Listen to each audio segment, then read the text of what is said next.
سورہ نساء آیت نمبر 22، اس کا ترجمہ اور پھر یہ آیت مقدسہ کیوں نازل ہوئی، یعنی اس کا شان نزول اور اس آیت مقدسہ سے مستنبط ہونے والے مسائل آپ کے سامنے پیش کر رہا ہوں۔ برائے مہربانی بغور سماعت کیجیے گا۔ آیت مقدسہ آپ کی خدمت میں پیش کرتا ہوں۔ اعوذ باللہ من الشیطان الرجیم وَلَا تَنْكِحُوا مَا نَكَحَ آبَاؤُكُم مِّنَ النِّسَاءِ إِلَّا مَا قَدْ سَلَفَ إِنَّهُ كَانَ فَاحِشَةً وَمَقْتًا وَسَاءَ سَبِيلًا۔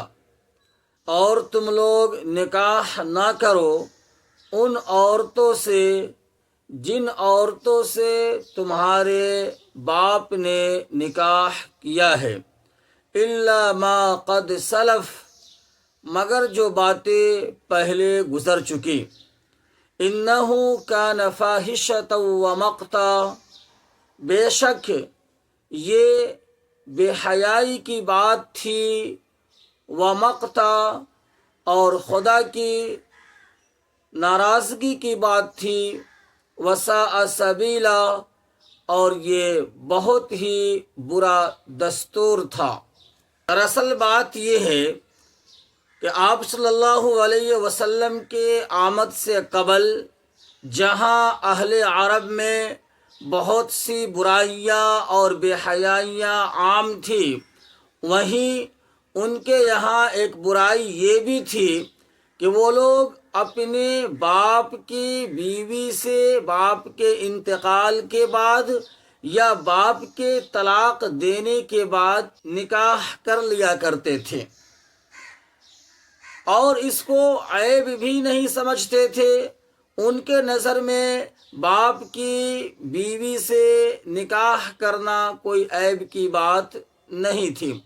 تو اللہ تعالیٰ نے منع کیا اور کہا، جن عورتوں سے تمہارے باپ نے نکاح کیا ہے یا پھر باپ کے باپ نے نکاح کیا ہو، ان عورتوں سے تمہارے لیے نکاح کرنا حرام ہے، اور اس سے پہلے جو ایسے معاملات ہو چکے ہیں اللہ اس کو معاف کرے گا، لیکن آئندہ سے یہ کام مت کرنا کہ اپنے باپ کے مطلقہ سے، اپنے باپ کے منکوحہ سے نکاح مت کرنا۔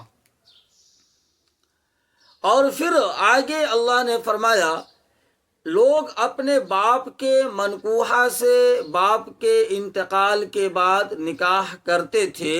یقیناً یہ بہت ہی گھناؤنا کام تھا کہ ایک آدمی نے جس کو برسوں تک کے ماں کہا ہو، اب اسی ماں سے وہ نکاح کر رہا ہے۔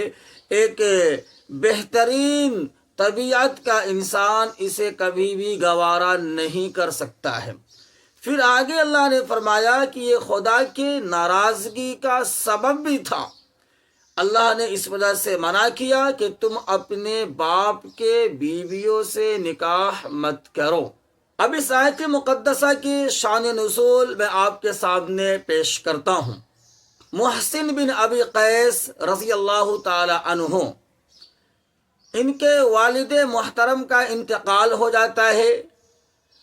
اب یہ جناب نبی کریم صلی اللہ علیہ وسلم کی خدمت میں آتے ہیں اور عرض کرتے ہیں کہ اللہ کے رسول، میرے ماں کو بھی لوگوں نے حصہ نہیں دیا ہے، اور میرے ماں سے بھی میرے جو بھائی ہیں وہ نکاح کرنا چاہتے ہیں۔ اللہ کے رسول صلی اللہ علیہ وسلم نے خاموشی اختیار کیا اور کہا کہ صبر کرو، اللہ تعالیٰ کوئی نہ کوئی راستہ ضرور نکالیں گے۔ تو اللہ نے یہ آیت مقدسہ نازل کی اور اس میں یہ منع کیا گیا کہ ایک مرد اپنے باپ کے منکوحہ سے نکاح نہیں کر سکتا ہے۔ اب اس آیت مقدسہ کے تحت کچھ مسائل ہیں، وہ میں آپ کے سامنے پیش کرتا ہوں۔ پہلا مسئلہ وہ یہ کہ باپ نے نکاح کیا اور نکاح کرنے کے بعد طلاق دے دیا، یعنی باپ نے اس عورت سے ہم بستری نہیں کی، تو کیا بیٹے کے لیے اس عورت سے نکاح کرنا جائز ہوگا یا نہیں ہوگا؟ یاد رکھیے گا، باپ نے صرف اور صرف نکاح کیا، نکاح کرنے کی وجہ سے وہ عورت اس کے اولاد کے اوپر حرام ہو جائے گی، خواہ باپ اس کے ساتھ ہم بستری کرے یا نہ کرے۔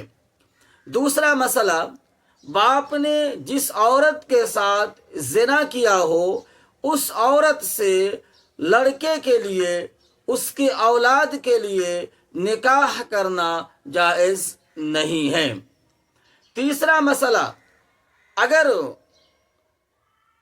لڑکا نے نکاح کیا اور نکاح کرنے کے بعد طلاق دے دیا اور لڑکے نے اپنی رفیق حیات کے ساتھ کوئی ہم بستری وغیرہ نہیں کیا، پھر بھی باپ کے لیے اپنے بیٹے کے بیوی سے نکاح کرنا حرام ہے، اگرچہ بیٹا نے اپنے بیوی کے ساتھ میں ہم بستری نہ کیا ہے۔